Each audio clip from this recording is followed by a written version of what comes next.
J'ai passé des nuits à me demander si un jour ça allait se terminer, si un matin j'allais me réveiller sans avoir peur de recommencer. Avoir la veuve c'est pas facile à vivre. Y'a des jours où je vis et d'autres où je survis. Je sors de chez moi, mais je regarde déjà l'heure, parce qu'une crise peut débarquer, transformer tout en peur. Quand je pars livrer la journée, heureusement y'a Youssef qui reste à mes côtés. Pas besoin de parler, il sait déjà ce que je vais traverser. Il a vu les nuits sans sommeil, les crises et les larmes, les moments où j'essayais d'être fort alors que tout désarme.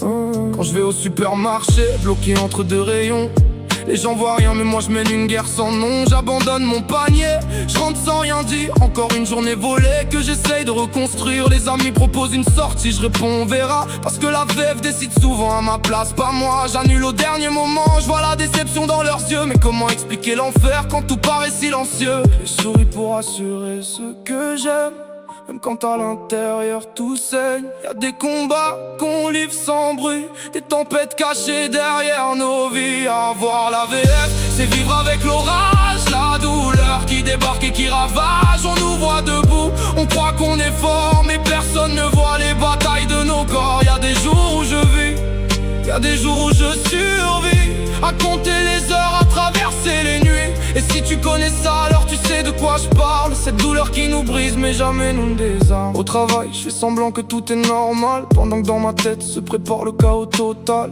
Les collègues demandent ça va, alors je dis oui, parce qu'expliquer l'inexplicable fatigue plus que la nuit. Mes proches me regardent sans savoir quoi faire, ils souffrent de me voir souffrir sans pouvoir me sortir de l'enfer. Je vois l'inquiétude dans les yeux de ma mère, et ça me fait presque aussi mal que la douleur elle-même. Les nuits deviennent longues quand le sommeil s'enfuit, attendre la prochaine attaque au milieu de la nuit. Le cœur qui s'emballe dès qu'une ombre apparaît, parce que quand t'as connu la VF, la peur reste après.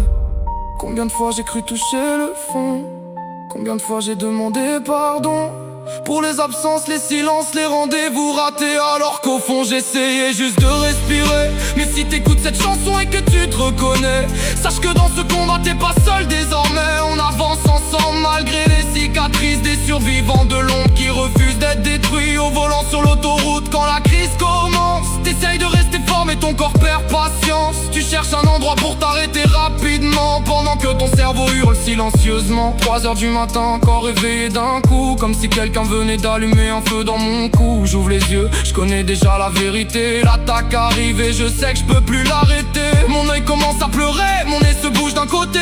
Tous les signes sont là, je les ai 1000 fois rencontrés. Je tourne dans la maison comme un animal blessé. Impossible de rester calme, impossible de m'allonger. Je me regarde dans la vitre, je reconnais plus mon reflet. Juste un homme épuisé qui sait encore d'encaisser. Les minutes deviennent des heures, les secondes des années, quand la douleur décide qu'elle va tout emporter. La VF m'a pris des moments, des rêves et des années, mais elle n'a jamais réussi à m'empêcher d'avancer. Tant que mon cœur battra malgré toutes les blessures, je choisirai la vie même dans les jours les plus durs. Je refuserai toujours d'abandonner le combat maintenant, car la VF peut voler mon sommeil, mes forces, ma tranquillité, mais jamais ma volonté d'avancer.